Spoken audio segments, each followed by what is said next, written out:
Todos vocês, meus irmãos em Cristo, quero convidá-los a abrir a palavra do Senhor em Romanos, capítulo 1, versos 6 e 7.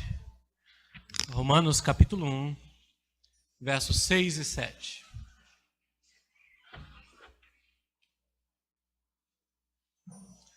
Romanos, capítulo 1, versos 6 e 7.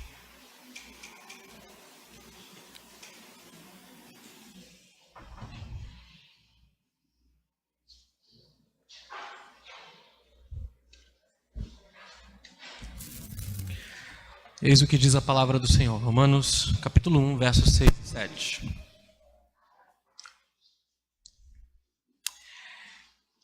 Entre esses se encontram também vocês, que foram chamados para pertencerem a Jesus Cristo. A todos os amados de Deus que estão em Roma, chamados para ser santos, que a graça e a paz de Deus, nosso Pai, e do Senhor Jesus Cristo sejam com vocês. Pai, em nome de Jesus, para o louvor da Tua glória, oramos para que o Senhor, em nome de Teu Filho, abra nossas mentes para entender a Tua palavra. Precisamos do Senhor para isso. Sem o Teu Espírito, sem a graça do Senhor operando em nós pelo Teu Espírito bendito, nós não seremos capazes de entender a Tua palavra. Por isso, abre os olhos do nosso coração, para que possamos ver, Senhor, em nome de Jesus Cristo. Amém. Você pertence a Jesus? Você faz parte do povo de Cristo? Essa é a coisa mais importante que vocês e eu precisamos saber. Porque na Escritura, Deus tem um único povo. No Antigo Testamento, por exemplo, a relação de Deus com o povo dele, o povo de Israel, é definido em termos de uma aliança, de um pacto. Em Levítico 26, verso 12, o Senhor diz: eu serei o vosso Deus e vocês serão o meu povo. E assim foi, até que Deus faz a promessa de uma nova aliança. Nessa nova aliança, Deus promete transformar o coração do seu povo. E o seu povo se voltará para Ele. E aí eles serão o meu povo e eu serei o Deus deles. Jeremias 24, 7 diz isso. No Novo Testamento, a ideia é a mesma. Jesus Cristo tem um povo. Ele veio salvar esse povo. Em Mateus 1, 21 diz que o nome dele seria Jesus, porque ele veio salvar o seu povo dos seus pecados. Um povo que foi dado pelo Pai a ele. Todo aquele que o Pai me dá, esse vem a mim, e o que vem a mim de maneira nenhuma o lançarei fora. Um povo redimido por ele, perdoado por ele, salvo por ele. Em Tito capítulo 2, verso 14, ele diz que ele veio redimir um povo seu, zeloso de boas obras.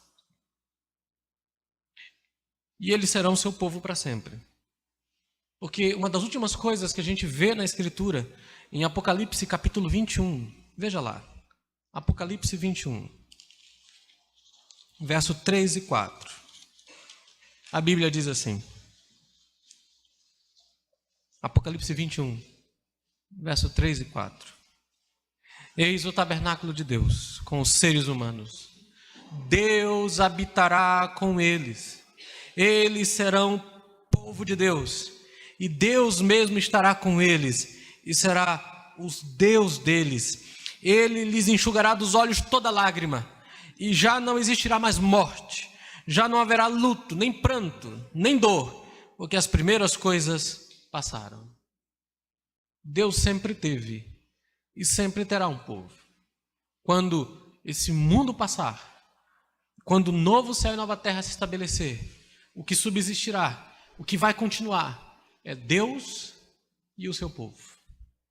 E eu pergunto a você, você pertence a Jesus? Você faz parte do povo de Cristo? Paulo está iniciando aqui a sua carta aos Romanos. Ele já se descreveu aqui como um servo de Cristo.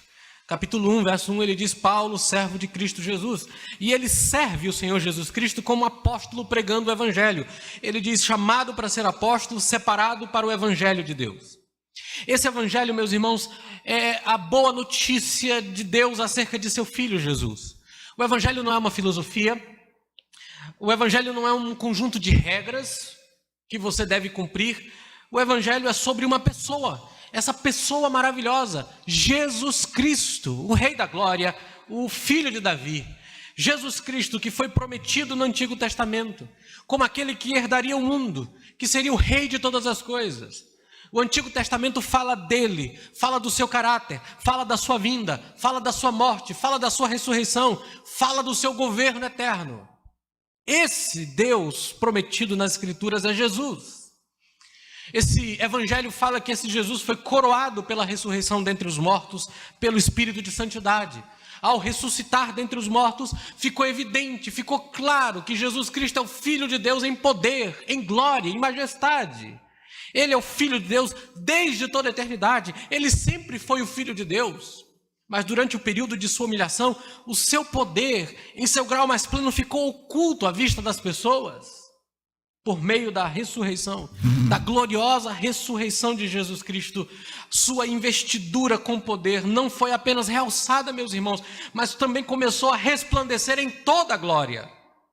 Jesus foi visto em seu estado de humilhação, como um homem como nós, mas também foi visto em toda a sua majestade e glória na ressurreição. Esse rei prometido foi coroado na ressurreição e deve ser obedecido pela fé. Para isso, Paulo foi designado apóstolo. Verso 5, ele diz assim: por meio dele, de Jesus, viemos a receber graça e apostolado, ou seja, a graça e o ministério apostólico, ou a graça de ser apóstolo, por amor do seu nome, para a obediência da fé entre todos os gentios. Ele diz que ele foi chamado para chamar dentre todas as nações um povo que obedece crendo em Jesus, um povo que se submete a Cristo pela fé, ou seja, um povo que reconhece o senhorio de Cristo, que crê nele e que experimenta todas as bênçãos do seu governo e do seu reino. E essa é a deixa do verso 6, porque no verso 6 ele diz assim: vocês também fazem parte disso. Isso também diz respeito a vocês. Entre esses se encontram também vocês. Isso significa que estes romanos, para quem Paulo está escrevendo, eles fazem parte dos gentios, das nações a quem o evangelho está destinado. Paulo aqui os descreve como chamados de Jesus, ou como diz a minha versão, chamados para pertencerem a Jesus Cristo. Uma outra versão diz, chamados para serem povo de Jesus. O cristão, meus irmãos, é alguém que pertence a Cristo. Isso é a definição de um cristão. O cristão é alguém que pertence ao Senhor Jesus Cristo. Ele foi chamado por Jesus e foi chamado para pertencer a Jesus. Ele foi colocado em Cristo Jesus. Ele está em Cristo Jesus. Somos chamados para estar em Cristo, para pertencer a Cristo. Os cristãos são pessoas que pertencem ao reino e à esfera do Senhor Jesus Cristo. Estamos nele, pertencemos a ele. Estamos em Cristo, estamos em seu reino, tirado do império das trevas, transportados para o reino do seu Filho amado. Estamos nele como membros do seu corpo. Ele é o cabeça, nós somos os membros. Estamos ligados a ele, unidos a ele, pertencemos a ele. Isso é ser cristão. Cristão é alguém que crê em Cristo e, portanto, está em Cristo Jesus. Mas a pergunta é: como alguém chega ao estado e à condição de pertencer a Jesus Cristo? O fato, deixe-me dizer isso para você essa noite, meu querido, o fato mais importante da sua vida é que você saiba, é que você tenha absoluta certeza de que você pertence a Jesus, de que você está nele. Você e eu não podemos deixar esta vida sem saber disso ou sem estar em Cristo Jesus. É uma terrível e eterna tragédia que você não esteja em Cristo, que você esteja fora da esfera do seu governo, fora da sua esfera, fora de Jesus Cristo. E deixar esta vida fora de Cristo é terrível, é estar eternamente condenado. Portanto, como é que alguém chega a pertencer a Jesus? E o que você desfruta porque você pertence a Jesus Cristo? Paulo responde a essas duas perguntas nesses dois versos. Ele diz, no verso 7, somos de Jesus porque somos amados, chamados e consagrados por Deus para isso. E depois, no finalzinho do verso 7, ele diz que nós desfrutamos de graça e de paz por sermos de Jesus. Perceba que todas essas ações aqui são de Deus. É Deus quem nos amou, é Deus quem nos chama, é Deus quem nos separa e é Deus quem derrama sua graça e sua paz. Não somos nós que fazemos alguma coisa. É Deus que em toda a sua graça nos faz pertencer a Jesus Cristo. Eu quero convidar você, meu irmão, a olhar para esse verso, o verso 7 em especial, e observar todas essas verdades nessa noite. Primeiro, por que nós pertencemos? Por que somos de Jesus? Primeiro, Paulo diz que nós pertencemos a Jesus porque nós somos amados por Deus. Veja o texto. A todos os amados de Deus que estão em Roma. Ele começa com isso. Todos os que estão em Roma. Procure pensar no Império Romano ou na cidade de Roma. Pense, a cidade estava cheia de pecados horríveis e de uma terrível licenciosidade. Era uma cidade promíscua e perversa. Contudo, Paulo diz que naquela cidade havia um grupo de pessoas que se reuniam em suas casas. Na casa de pessoas como Priscila, como Áquila, havia ali pequenos grupos de cristãos presentes naquela grande sociedade pagã. O que levou a isso? O que foi que aconteceu? Eles são absolutamente diferentes dos outros. Eles não são mais, não pesa sobre eles mais a culpa por aqueles pecados terríveis. Eles estão tendo uma espécie inteiramente diferente de vida. Por que isso? O que levou a isso? A resposta de Paulo é o amor de Deus. O amor de Deus. E isso vem primeiro, meus queridos. Eles não acrescentaram nada. Não diz que eles são amados de Deus porque são gente boa, ou porque tiveram uma vida virtuosa, ou porque tenham realizado algo maravilhoso. Nada disso.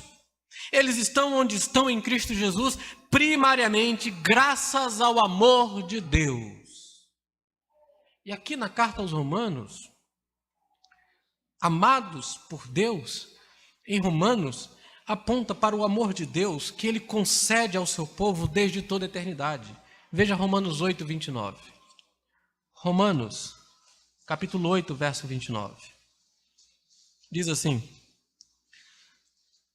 pois aqueles que Deus conheceu de antemão, Ele também predestinou para serem conformes à imagem de seu Filho, a fim de que ele seja o primogênito entre muitos irmãos. A palavra conhecer aqui implica em um relacionamento de amor singular entre duas pessoas. É usado na Bíblia para falar do amor e da intimidade entre o marido e a sua esposa. Aqui a ideia de que temos um relacionamento íntimo com Deus, ou melhor, um relacionamento que Deus tem conosco antes da fundação do mundo.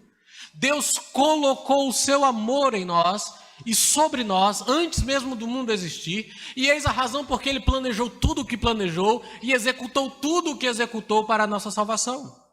O amor de Deus foi colocado em nós antes que nós existíssemos, antes que o mundo existisse, antes que o universo existisse, antes que todos os seres criados por Deus viessem à existência. Deus colocou o seu amor, Deus colocou a sua afeição num grupo enorme de homens e mulheres. Os amou. Mas tem mais, em Romanos, o amor de Deus é visto em Deus entregar seu Filho para morrer por nós. Romanos 5, versos 6 a 8. Veja o texto. Ora, a esperança não nos deixa decepcionados, porque o amor de Deus é derramado em nosso coração pelo Espírito que nos foi dado. Veja o verso 6.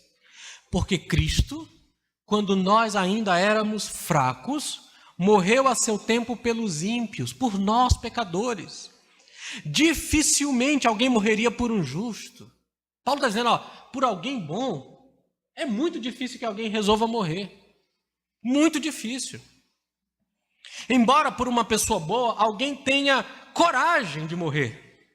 Mas Deus prova o seu próprio amor para conosco pelo fato de Cristo ter morrido por nós, quando nós ainda éramos pecadores. Olha o tipo de pessoa por quem Cristo morreu: fracos, ímpios, pecadores. Essa é uma descrição de todos nós aqui nessa noite. Fracos, incapazes de nos voltar para Deus, incapazes de fazer a vontade de Deus, incapazes de nos preparar, até mesmo nos preparar para a salvação que Cristo adquiriu para nós. Fracos. Ímpios significa que éramos o contrário de piedosos, éramos pecadores que ofendiam a Deus, cujo coração e as inclinações do coração eram contrários a Deus, distorcidos em nossa alma, distorcidos dentro de nós, com inclinações em nós que nos levam a pecar. Pecadores, incapazes de fazer a vontade de Deus, errando o alvo e fazendo tudo diferente do que Deus manda. Deus amou fracos. Deus amou pecadores, Deus amou ímpios e enviou seu Filho para morrer por fracos, pecadores e ímpios, amados de Deus. Mas tem mais, esse amor jamais nos deixará, ele jamais deixará de nos amar. Veja como ele encerra o capítulo 8 de Romanos, versos 31 a 39. Que diremos então à vista dessas coisas? Se Deus é por nós, quem será contra nós? Aquele que não poupou seu próprio filho, mas por todos nós o entregou, será que não nos dará graciosamente com ele todas as coisas? Quem tentará acusação contra os eleitos de Deus? É Deus quem os justifica. Quem os condenará? É Cristo Jesus quem morreu, ou antes, quem ressuscitou, o qual está à direita de Deus e também intercede por nós. Quem nos separará do amor de Cristo? Será tribulação, angústia, ou perseguição, ou fome, ou nudez, ou perigo, ou espada? Como está escrito, por amor de ti somos entregues à morte continuamente, somos considerados como ovelhas para o matadouro. E aí ele diz: em todas as coisas, porém, somos mais que vencedores por meio daquele que nos amou. Mas que vencedores, mesmo tendo sofrido perigo, espada, fome, nudez, não interessa. Somos mais que vencedores por causa daquele que nos amou. Porque eu estou bem certo de que nem a morte, nem a vida, nem os anjos, nem os principados, nem as coisas do presente, nem as coisas do porvir, nem os poderes, nem a altura, nem a profundidade, nem qualquer outra criatura poderá nos separar do amor de Deus que está em Cristo Jesus, nosso Senhor. Um amor que estava em nós antes de existirmos, que veio até nós na vida e morte de Jesus Cristo e que permanecerá em nós e sobre nós por toda a eternidade. É um amor que antecede, é um amor que acompanha e segue o amor deles por ele. Mesmo o amor humano por Deus não deve ser visto como uma realidade independente. O nosso amor por Deus é resultado do amor dele por nós, porque nós amamos, porque ele nos amou primeiro. Essa é a primeira razão. E isso, meus irmãos, traz sentido ao nosso anseio por aceitação. Todos nós aqui nessa noite queremos ser amados, queremos ser aceitos pelas pessoas. Boa parte dos conflitos e dos problemas que nós temos uns com os outros surge daí. Nós estamos tão inclinados a querer a aceitação dos outros que nós podemos usar de manipulação para buscar essa aceitação. Podemos abrir mão de certos valores da nossa parte para poder ser aceito pelas pessoas. E a opinião das pessoas se torna maior do que a opinião de Deus sobre nós. Tememos mais o que as pessoas pensam do que o que Deus pensa sobre o assunto. Meu querido, o maravilhoso é que apesar dos nossos pecados, de sermos pecadores como nós somos, Deus nos ama. E Ele age para nos redimir e para nos levar a uma relação de amor com Ele. E somente Ele pode preencher totalmente o anseio da tua alma de ser aceito, acolhido, recebido e amado. Nenhum amor nesta vida se compara ao amor de Deus por você. Nem o amor dos seus amigos, nem o amor dos seus parentes, nem o amor dos seus filhos. Nada, ninguém jamais amará você nesse nível. Por mais que você seja amado, querido, acolhido e recebido por pessoas, pelo seu marido, pela sua esposa, pelos seus filhos, pela sua mãe, pelo seu pai, ainda assim o amor deles não satisfaz plenamente a sua alma, apenas o amor de Deus por você o faz. Mas o contrário também é verdade. Ainda que sejamos os seres mais rejeitados desta vida, o que importa? O Deus triuno nos ama. O mundo pode nos odiar, podemos passar por perigos, espadas. As pessoas mais queridas nossas podem nos decepcionar, podem nos ofender, podem nos ferir. Mas o que importa? Deus nos ama. Com um amor eterno, com um amor redentor, com um amor seguro. Seu amor não muda, seu amor é fiel, seu amor nos redime, seu amor busca a nossa felicidade, seu amor satisfaz a nossa alma, ainda que o mundo inteiro nos odeie. Somos amados por Deus e isso é suficiente para nós.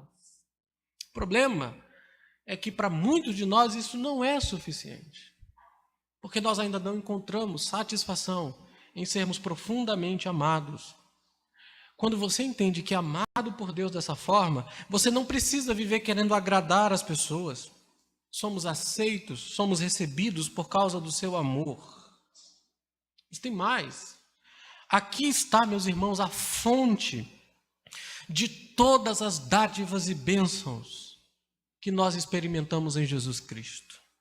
Somos cristãos porque Deus pôs o seu amor sobre nós. E o amor de Deus é sempre um amor que vai até o objeto amado e o atrai para si. Com amor eterno eu te amei, por isso, com amor leal eu te atraí. Jeremias 31:3. O amor de Deus não é um amor platônico e distante, como o amor dos adolescentes, enamorados e apaixonados pelas mocinhas, que ficam ao longe, imaginando, quem sabe um dia ela olhe para mim e queira me namorar ou coisa desse tipo. Não, o amor de Deus não é assim. Apesar de alguns irmãos em Cristo que nós amamos, acreditar que o amor de Deus é assim, que Deus amou, que Deus mandou seu filho para a cruz, que Jesus morreu na cruz, mas que Deus fica de longe esperando que o homem dê uma oportunidade para ele, usando o seu livre-arbítrio para decidir-se por Cristo. E só assim, quando o livre-arbítrio dele se inclinar para Cristo, Deus então vai finalmente, alegremente, ansiosamente fazer tudo para acolher essa pessoa. Irmãos, não é assim que funciona. Primeiro que não existe livre-arbítrio. Isto é um mito. Segundo é porque quando Deus ama, Ele vai em direção ao seu povo e os redime, e os salva, e os atrai para si. Todas as bênçãos, absolutamente todas as bênçãos, perdão, aceitação, adoção, todas elas vêm a nós através de Jesus Cristo. Mas a fonte primária disso, meus irmãos, é o incrível e eterno amor de Deus. Por que você crê em Jesus hoje? Porque Deus amou você. Por que seus pecados foram perdoados? Porque Deus ama você. Por que você é protegido, guardado? Porque Deus ama você. Por que um dia você entrará no novo céu e nova terra e gozará a vida eterna para sempre? Porque Deus ama você. Tudo flui dessa fonte inesgotável de amor. Uma fonte inesgotável de amor. Essa é a primeira coisa. Segundo, nós somos de Jesus porque fomos chamados. Veja o texto novamente. Diz o texto: chamados para ser santos. Deus vê toda a humanidade, todos os seres humanos que Ele planejou criar. Ele dedica o seu afeto a um grupo enorme de pessoas dessa humanidade. E então o que Deus faz? Tendo feito isso, Ele chama essas pessoas para si. O que é um cristão? Cristão é uma pessoa chamada. E aqui chamado não é apenas convite. Quantas vezes você já convidou alguém que você gostaria que viesse aqui para participar de um culto na igreja? Quantas vezes essa pessoa rejeitou e disse, não, hoje não dá. Hoje tem jogo do Botafogo com o Vasco. Aí é a final, né? E o Botafogo está ganhando de 1-0. E aí toda vez que você convida, essa pessoa rejeita, e rejeita, e rejeita. Essa palavra chamado não tem a ver com isso, não. Chamado aqui significa, é basicamente isso. Toda vez que o evangelho é pregado, um chamado é feito. Nós convidamos as pessoas a se arrependerem e crerem em Jesus. Deus ordena a todos os homens, em todos os lugares, que se arrependam. Atos 17:30 é uma ordem de Deus a todos. Arrependam-se. Há esse chamado, que a gente diz que é um chamado geral, porque ele é feito a todos os homens quando o evangelho é pregado para todas as pessoas. É um chamado para que as pessoas se arrependam, é um chamado para que as pessoas creiam. Esse é o chamado geral, é o chamado universal na pregação do evangelho. Mas junto com esse chamado, há um chamado especial operado pelo próprio Espírito. É o chamado eficaz, que ocorre quando a pregação do evangelho é acompanhada com o poder do Espírito Santo. Ele usa o evangelho para abrir o entendimento, para cativar as afeições, para conquistar a vontade do pecador, para levá-lo a Cristo pela fé, fazendo-o crer. É unicamente o Espírito Santo que pode tornar eficaz a palavra de Deus aos outros homens. Pessoas escutam o evangelho e, em certo sentido, ouvem, porém não ouvem esse chamado eficaz. Você tem no mesmo lugar várias pessoas e há, digamos, duas pessoas, membros da mesma família. Eles ouvem o mesmo evangelho, ouvem a mesma pregação, mas de repente um deles entende a verdade, compreende o que está sendo dito, entende que aquilo tem a ver com ele e responde a isso pela fé. O que foi que fez com que ele respondesse e outro não? É esse chamado aqui. É esse chamado. O evangelho é pregado. E toda vez que Deus decide salvar alguém, ele é acompanhado com o poder do Espírito para produzir arrependimento e fé no coração daquele que Deus vai salvar. Esse chamado tem poder para levar pessoas à fé em Jesus. Esses cristãos são membros do povo de Cristo. Por quê? Porque o chamado foi eficaz neles. O poder do Espírito assistiu à palavra. E eis-los aí, crendo. Eles foram atraídos a Cristo. E eis a razão porque você é um crente nessa noite também. Eis a razão porque você crê em Jesus. Porque você confia em Cristo. Porque você é um cristão. Não foi o seu livre-arbítrio, porque você não tinha isso. Você tinha o que Lutero chamava de escravo-arbítrio, o arbítrio escravizado. Você tinha a vontade escravizada. O evangelho veio aos seus ouvidos e o Espírito Santo deu a você uma nova natureza, regenerou você, deu a você um novo nascimento, criou em você uma nova disposição e agora você crê em Cristo. Se você é um cristão hoje, é exatamente por isso. E há ilustrações disso na Bíblia. Vocês já lembram da história de Zaqueu? Zaqueu era um coletor de impostos. Lucas capítulo 19. Ele era o chefe dos publicanos e era muito rico. Era morador de uma cidade chamada Jericó. Esse é um quadro, se nós conhecemos um pouco da história, é um quadro ruim. Vocês lembram que Jericó foi a cidade amaldiçoada por Deus quando Israel entrou sob o comando de Josué. A cidade foi totalmente destruída e foi ordenado que jamais aquela cidade fosse reconstruída. Mas a impiedade do coração humano é tão terrível que mesmo os judeus reconstruíram Jericó várias vezes. Provavelmente essa Jericó em que Zaqueu morava era uma cidade construída poucos metros depois da antiga Jericó. Para piorar, ele era o chefe dos publicanos. Os publicanos eram os cobradores de impostos. Um grupo de judeus pagava um certo valor ao Império Romano para ter o direito de cobrar imposto dos seus compatriotas. Como é que alguém enriquece cobrando imposto, pagando o direito de cobrar imposto? Ele cobra mais, ele é desonesto. Esse homem é chefe de um grupo de publicanos e enriqueceu muito a custas disso. O texto diz, então, que Zaqueu ouviu falar que Jesus estava indo em direção à cidade de Jericó. Ele resolve, então, subir numa árvore. Primeiro ele vai atrás para ver se consegue ver Jesus, mas como a multidão era muito grande e ele era alguém de pouca estatura, um baixinho mais ou menos da minha altura, ele não conseguiu olhar Jesus. Foi impossível para ele enxergar a Cristo. Lucas diz 2 vezes que Zaqueu queria ver Jesus. Esse era o único interesse que ele tinha. Ele não queria chamar a atenção de Jesus para ele, como diz aquela música, como Zaqueu, quero subir o mais alto que eu puder, só para te ver, olhar para ti e chamar sua atenção para mim. Não, Não é assim que funciona. Zaqueu só queria ver. Por quê? Porque certamente as notícias do pregador se espalharam. Esse homem cura enfermos, esse homem expulsa demônios, esse homem tem poder e ninguém consegue resistir. Eu quero ver quem ele é. Por 2 vezes, e sempre que você lê uma narrativa e as coisas repetirem nessa narrativa, lembre-se, isso é importante. Ele queria ver Jesus. Então ele subiu num pé de sicômoro, uma árvore, e ficou lá batendo os pés esperando Jesus Cristo passar. Mas a Bíblia diz que Jesus Cristo não passou por lá. Na verdade, diz que Jesus Cristo foi em direção a ele. E disse a ele: Zaqueu, desce depressa, porque me convém entrar na tua casa. E o texto diz que Zaqueu desceu rapidamente e com alegria recebeu o Senhor. Essa narrativa é uma parábola viva do chamado eficaz. Jesus foi diretamente ao pecador. Assim também o Espírito vai diretamente ao eleito de Deus. Ele chamou ele pelo nome, Zaqueu, e disse a ele, deu uma ordem, não foi um convite. Jesus não chegou para Zaqueu e disse: Zaqueu, eu queria te dar uma chance de me aceitar.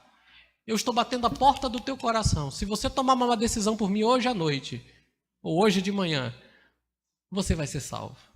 Você aceita? Levanta o teu braço se você quiser aceitar. Foi isso que Jesus fez? Não, porque as coisas não são assim. Ele deu uma ordem, desce depressa. E disse por que ele deveria fazer, porque eu preciso entrar na tua casa hoje. E foi o que aconteceu. E Jesus explica o que aconteceu no final, dizendo: o Filho do Homem veio buscar e salvar o que se havia perdido. Quem está perdido é salvo quando o próprio Deus vai até essa pessoa, o chama pessoalmente para crer em Cristo. Zaqueu recebeu Jesus porque o próprio Jesus o chamou. Assim também é conosco. O mesmo aconteceu com Lídia, em Atos capítulo 16, verso 14. Enquanto Paulo pregava o evangelho, diz o texto que o Senhor abriu o coração de Lídia para atentar nas coisas que falávamos. Isso é chamado eficaz. É isso que faz com que pessoas creiam. Chamados. Meu irmão,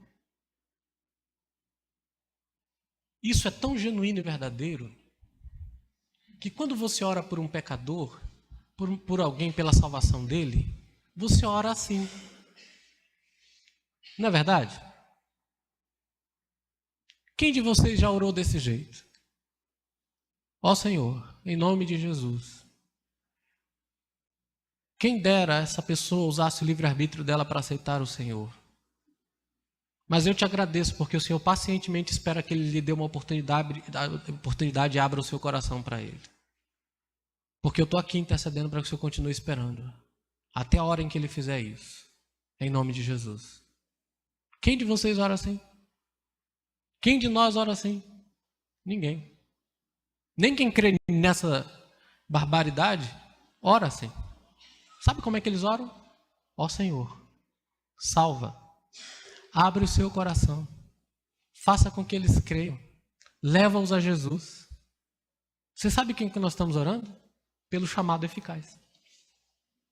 Todos nós oramos pedindo a Deus que faça essas coisas, porque essa é a forma como Deus de fato faz. É o que a Bíblia ensina. É como as coisas funcionam. Se você é um cristão hoje, é porque Deus o chamou para crer em Jesus. E como consequência, quando você crê em Jesus, você é separado para pertencer a Deus. É isso que ele diz, chamados para ser santos. Paulo usa essa palavra com relação a todos os cristãos. Paulo não diz aqui que só alguns lá de Roma são santos.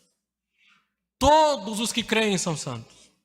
São todos amados. São todos chamados. E, consequentemente, são todos os que estão em Roma santos. Santo significa uma pessoa separada. Separada para Deus. Separada para o louvor de Deus. No Antigo Testamento, era usado para falar de objetos.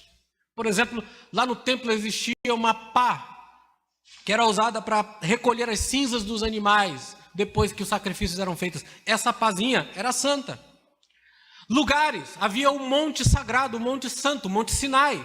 Existia o lugar do templo, local onde Deus estava, santo. Se você olhar para Êxodo capítulo 3, Deus diz a Moisés: tira as sandálias do pé, porque o lugar onde você está é santo. Por quê? Porque Deus separou aquele lugar para revelar-se ao seu povo.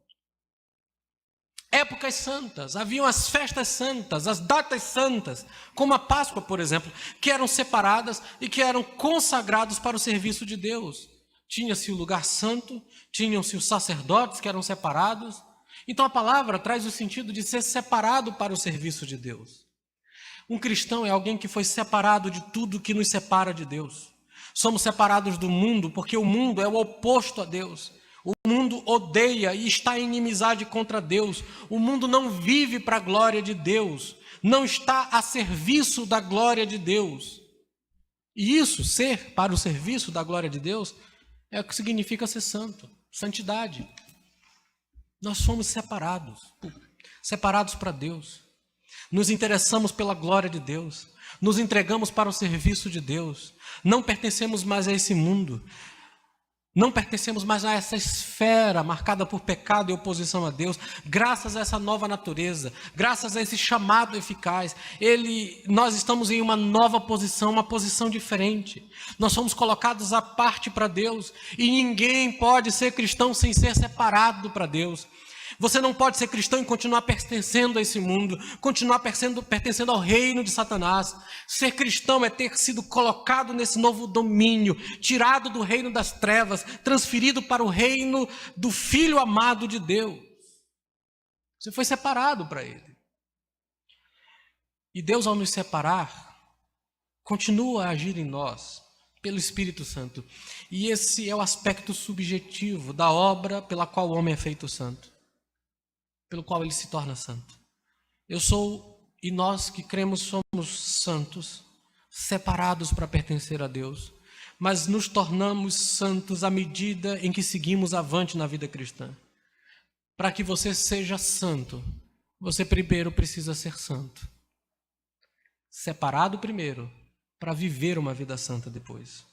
Começo como um santo, mas aos poucos deverá ficar cada vez mais patente que eu sou santo, à medida em que prossigo em minha santificação. Ser separado para Deus vai implicar numa nova vida, num novo comportamento, numa nova disposição. Mas aqui ele está falando de uma posição, é um status que nunca vai mudar. Você foi transportado, tirado da esfera do mundo e do pecado, e agora você está na esfera do reino de Jesus, consagrado a Deus, pertencente a Deus. 1 Pedro 2,9 diz que nós somos a raça eleita, o sacerdócio real, a nação santa. E ele diz o que significa isso, é ser povo de propriedade exclusiva de Deus. Em 1 Coríntios, capítulo 6, ele diz: vocês não são mais de vocês mesmos, porque vocês foram comprados. Portanto, glorifiquem a Deus com o corpo de vocês. Nós não pertencemos a nós. Nós pertencemos a Ele. Eis a razão porque uma pessoa se torna membro do corpo de Cristo. Ele é amado por Deus. Ele é chamado para crer em Jesus e separado para pertencer a Deus. Isso tudo diz respeito a todo aquele que crê em Cristo. Você crê em Jesus, querido? Você depositou sua fé nele? Ele é precioso para você? Você confia exclusivamente no que Ele fez por você? Porque se você confia, é porque Deus amou você, chamou você e separou você. Do contrário, isso nunca ocorreria. Você jamais creria nele sem essa obra de Deus. É impossível para o homem crer em Cristo, voltar-se para Jesus em arrependimento e fé, sem que o próprio Deus o separe, o chame e opere em sua vida. Se você crê nele, a razão final por trás disso tudo é que Deus amou você, chamou você, separou você. Por isso, louve a Deus. A atitude correta é gratidão. Veja 2 Tessalonicenses, capítulo 2, verso 13. 2 Tessalonicenses, capítulo 2, verso 13.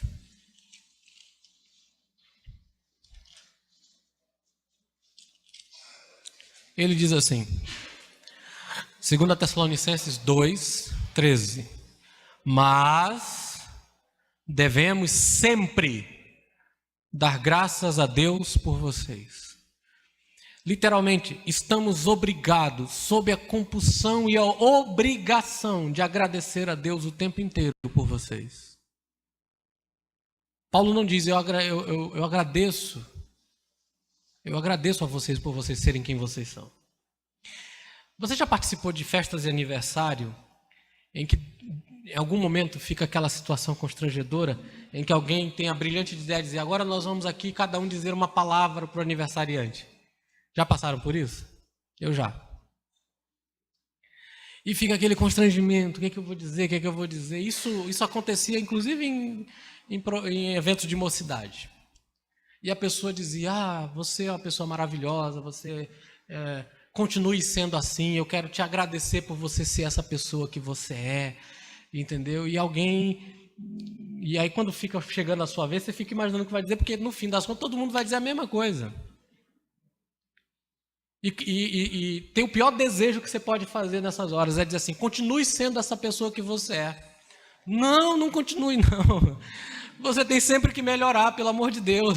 Nós nunca somos perfeitos. Não continue assim, continue progredindo na fé, continue progredindo em santidade. Deveria ser esse nosso desejo. Veja que Paulo escreve essa carta aos Tessalonicenses e diz, devemos agradecer a Deus por vocês. Nossa gratidão é a Deus e não a vocês. Por quê? Primeiro, porque Deus escolheu vocês desde o princípio para a salvação, e essa salvação acontece quando o Espírito separa vocês para crer na verdade, pela santificação do Espírito e fé na verdade. A ordem é importante. Santificação vem primeiro, fé vem depois, porque essa santificação é o chamado eficaz. É a obra do Espírito de separar pessoas para crer. Ele desenvolve essa ideia no verso 14, ele diz, foi para isso também que Deus os chamou, esse chamado eficaz, mediante o Evangelho, o nosso, para que vocês alcancem a glória de Jesus Cristo. Então, quando olhamos para essas verdades de Romanos aqui, meus irmãos, em que vemos que nós fomos amados, nós fomos chamados e fomos separados, só uma atitude apropriada, louvor e gratidão.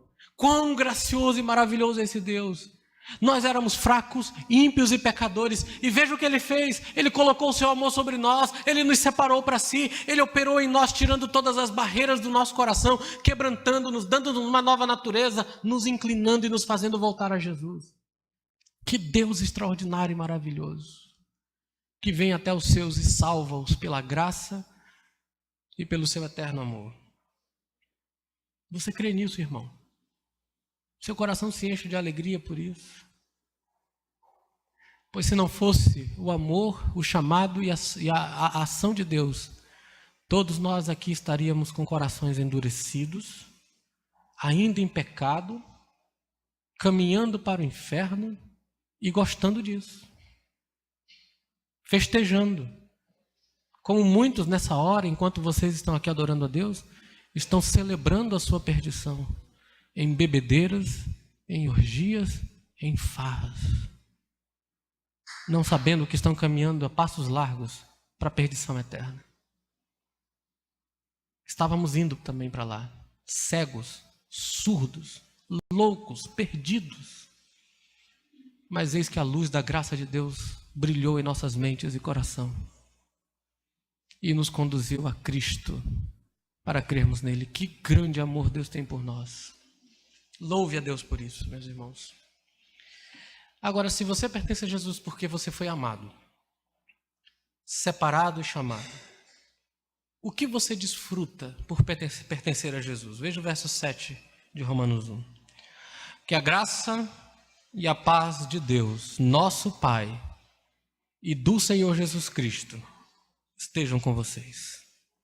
Graça e paz a vós outros, diz o apóstolo Paulo. Isso é o que ele deseja para eles.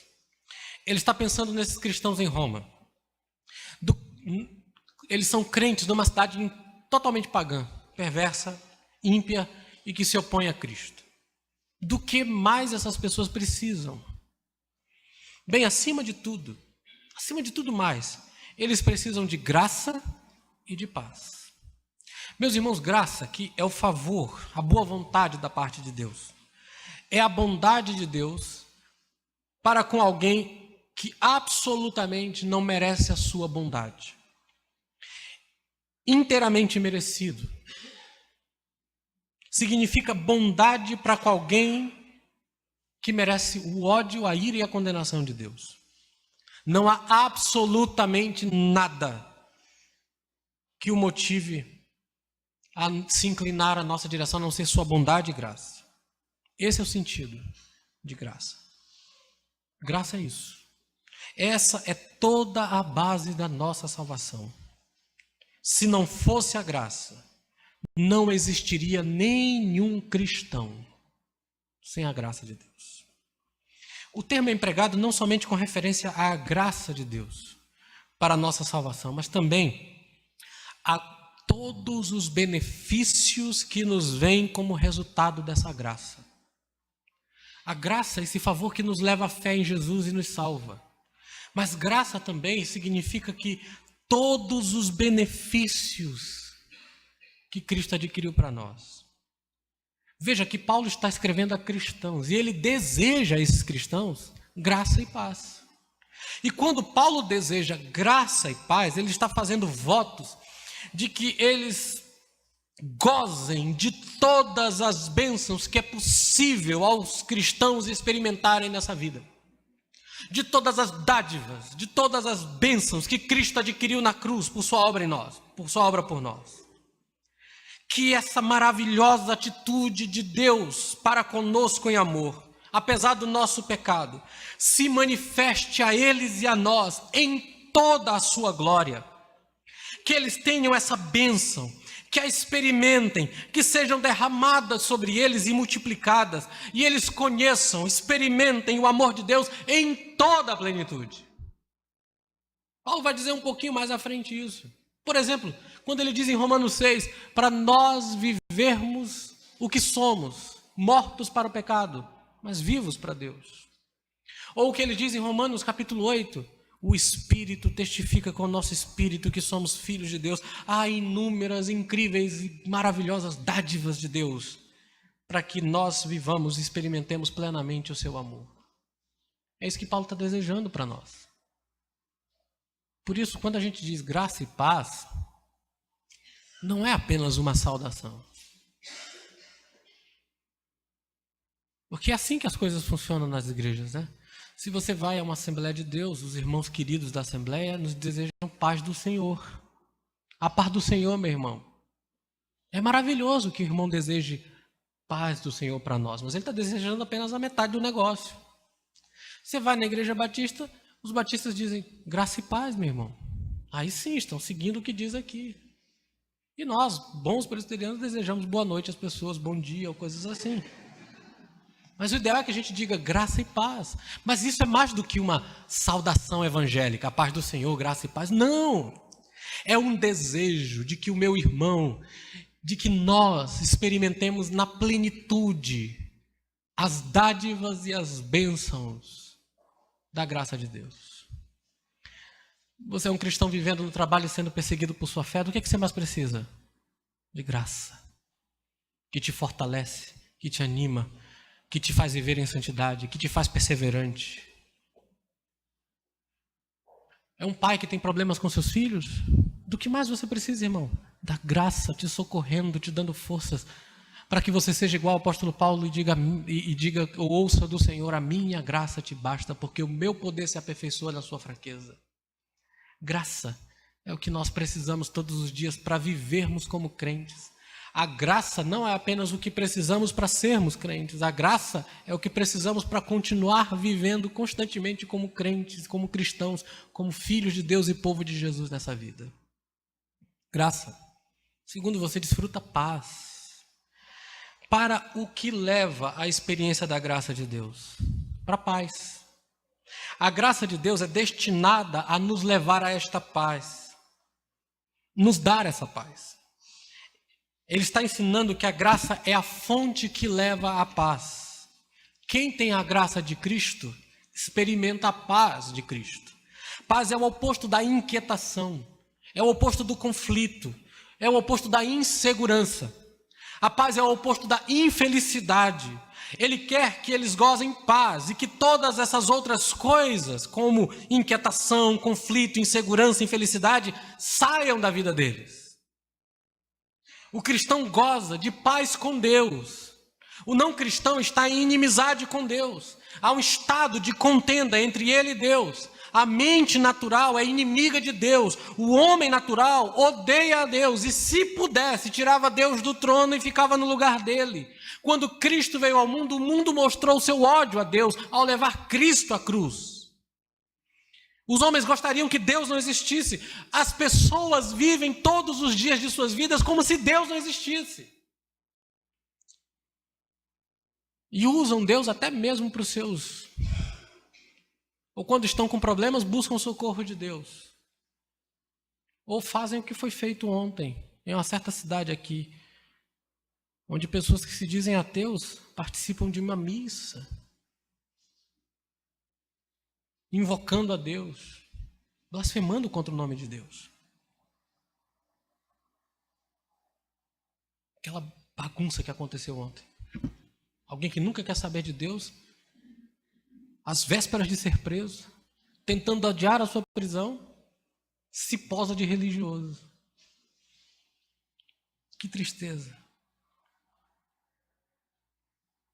Deus não olha favoravelmente para um homem sem Jesus Cristo.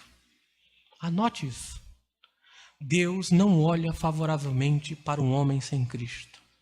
Ele é um inimigo, um reprovado, está sob a ira de Deus, e aí não há paz. O que Deus fez por nós em Cristo é que Ele nos reconciliou consigo mesmo.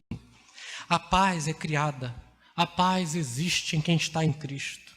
Consequentemente, o cristão goza de paz interior, paz dentro de nós, a ausência de inquietação no ser interior. Quão inquietos nós somos por causa do pecado. Nós vivemos ansiosos, vivemos perturbados, vivemos aflitos, andamos inquietos, andamos inseguros. Agimos e vivemos como Santo Agostinho dizia: o nosso coração está inquieto enquanto não encontra repouso em Ti. Quando experimentamos a graça, nos é dada a paz interior também. Acaba a guerra. Não que a ansiedade seja eliminada totalmente de nós, porém nós vemos as coisas de uma maneira completamente diferente. E há um descansar em Cristo Jesus. É possível experimentar uma paz inigualável em Cristo Jesus. Há uma ilustração disso na Bíblia. Vocês lembram? Jesus Cristo e seus discípulos estão no Mar da Galileia. E de vez em quando é interessante que quando eles estão no Mar da Galileia tem uma tempestade. E havia uma tempestade tão terrível, tamanha, que os discípulos estavam tentando segurar o barco o máximo que podiam. Enquanto eles estavam angustiados e perturbados com a possibilidade do barco naufragar, adivinhem quem estava dormindo no barco? Jesus. Está lá dormindo. Os discípulos estão tão inquietos que acordam Jesus e dizem: o Senhor não se importa que a gente venha morrer? Ora, certamente eles não sabiam o que Jesus podia fazer. Eles eram os especialistas em barco. Eles eram os pescadores. Jesus era um carpinteiro pregador. Jesus se levanta, diz ao vento para parar, para se calar, e ao mar para parar. E sabe o que acontece? O vento para, o mar se aquieta. Ele volta os olhos para eles e pergunta: por que vocês tiveram medo, homens de pequena fé? Eles não tinham que ter medo, porque quem é que estava no barco? O seu Senhor. E o que ele estava fazendo? Dormindo. Paz aqui, meus amados, tem a ver com esse estado em que Cristo demonstrou. Em meio a uma tempestade avassaladora, enquanto todos se perturbam, eis o Senhor em paz dormindo. Não é isso que diz o Salmo 3? Em paz eu me deito e logo pego no sono. Por quê? Porque o Senhor me faz repousar seguro. Essa é a paz interior que a graça de Deus nos dá. Alguns de nós aqui não conseguem dormir logo. Precisam alimentar seu coração com esta graça que produz paz. Essa graça vem de Deus, nosso Pai. Paz significa que Deus é o Pai dos que creem. Essa é a relação que nós desfrutamos agora. Não apenas o Deus Criador, mas agora o Pai. É um relacionamento pessoal. Deus é o nosso Pai. Ele é nosso e nós somos dele. Graça e paz da parte de Deus, nosso Pai, e do Senhor Jesus Cristo. O Senhor Jesus Cristo aqui é colocado em pé de igualdade com Deus. Ele não é apenas um homem. Ele é o Filho eterno de Deus. Deus o Pai. E o que é que você coloca ao lado de Deus o Pai? Nada senão o próprio Deus. Não pode se colocar um homem ao lado de Deus. Não se pode pôr ali um poder. Não se pode pôr ali qualquer outra coisa. O que quer que se ponha ao lado de Deus só pode ser igual a Deus. Ele é Deus, Ele é o Filho de Deus. E Ele é igualmente fonte de graça e paz. Veja que a graça e a paz vem da parte de Deus, nosso Pai, e do Senhor Jesus. Nós desfrutamos graça, pela graça de novo relacionamento com Deus. Estamos em paz com Deus. Ele agora é o nosso Pai. Ele não está mais irado contra você. Ele não está mais zangado contra você. Romanos 8:1 diz, não há mais nenhuma condenação para quem está em Cristo Jesus.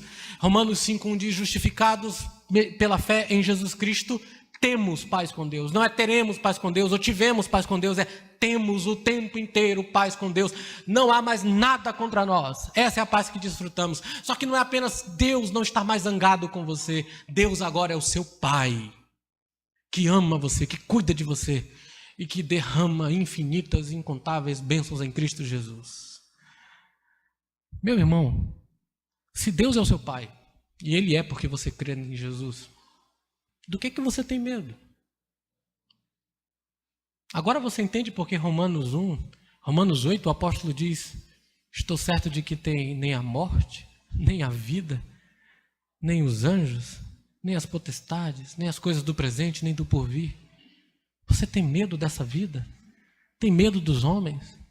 Tem medo das tragédias? Tem medo de uma doença terminal invadindo sua vida? Tem medo de uma perda no seu lar?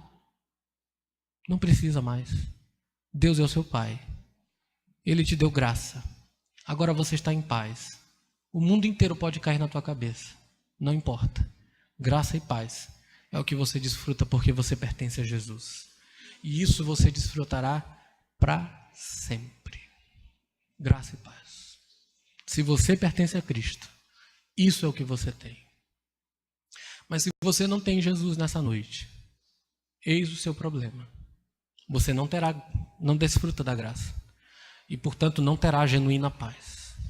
Todas as coisas que vocês desfrutam, toda paz que vocês terão é passageira. Toda alegria não durará mais do que um dia. E você continuará sedento, com fome, vazio e perdido. Somente Cristo é a fonte de todas as dádivas e bênçãos que nós podemos desfrutar. E eu convido você a se arrepender dos seus pecados e a crer em Jesus. Coloque sua fé em Cristo. Confie nele. Pois ao fazer isso, e se assim o fizer, você estará fazendo porque Deus amou você e deu a você capacidade de crer em Jesus. Arrependa-se. Creia. Pense na seriedade do estado em que você se encontra. Sem Jesus, você está em inimizade com Deus. Há um estado de contenda entre Ele e você. E Deus não olha favoravelmente para você. Mas se você se arrepender e confiar em Cristo, então seus pecados serão perdoados. E você terá paz. Paz eterna. Paz para sempre. Paz em Cristo. Mas talvez você seja um membro desta igreja. E você, assim como eu e todos nós aqui, estamos cheios de conflitos e problemas. Se alguém disse para você que no dia que você se tornasse um cristão, os seus problemas acabariam, como diz aquele comercial de um certo programa antigo, os seus problemas acabaram? Não acabaram. Provavelmente vão até aumentar. Porque o que é reservado para os crentes muitas vezes é muita tribulação. Porque importa que por meio de muitas provações entremos no reino dos céus. Mas você pode passar por todas essas coisas cheio de paz, sem temor, sem medo. Meu irmão, eu te convido a olhar para todas essas dádivas que Deus deu a você. Olhe para o grande amor de Deus por você. Veja o que levou Deus, veja o que Deus fez por você em Cristo. Veja como Ele fez seu Filho morrer por você. Alimente o seu coração com essas dádivas incríveis e com seu amor maravilhoso. Clame por Ele para que mais de sua graça seja sobre a sua vida e que o seu coração seja preenchido mais e mais de sua paz, para que a sua alma esteja tranquila. Como diz um dos nossos hinos, se paz a mais doce me deres gozar, se dor a mais forte eu sofrer, eu estou certo de que em Jesus eu sempre serei feliz. Ou como diz a versão no original, está tudo bem com a minha alma. Está tudo bem com a minha alma. Clame a Deus para que sua alma descanse e você tenha paz em Cristo todos os dias. Vamos orar. Senhor, em nome de Cristo, para o louvor da Tua glória, louvamos o Senhor, bendizemos o Senhor.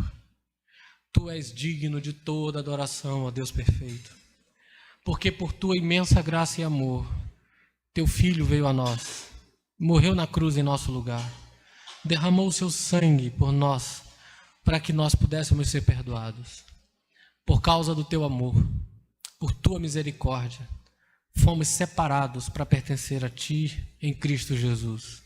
O Senhor veio até nós com Teu poder e nos fez crer, levou-nos arrependidos aos pés de Jesus e nos fez confiar nele. Pelo Teu poder o Senhor nos guarda e alimenta nossas vidas com graça e paz o tempo inteiro. Obrigado, Pai, por todas essas dádivas. Que o nosso coração se alegre e descanse em tudo que o Senhor nos tem dado em Cristo Jesus. Amém. Nós vamos agora participar da mesa do Senhor.